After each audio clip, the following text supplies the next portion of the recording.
Oh, she got her bath.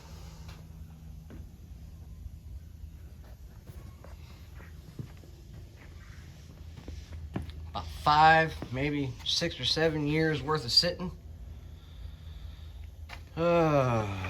Gas cap is not pulling in the little locks, so we're just gonna pull it off.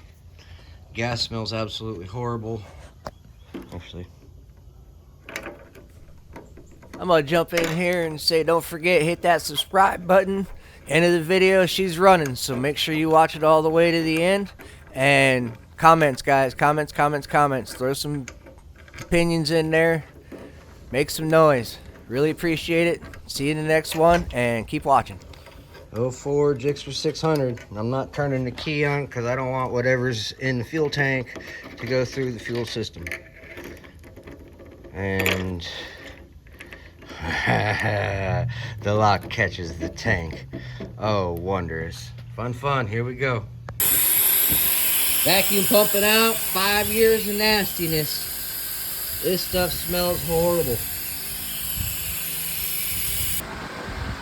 After 5 years of sitting,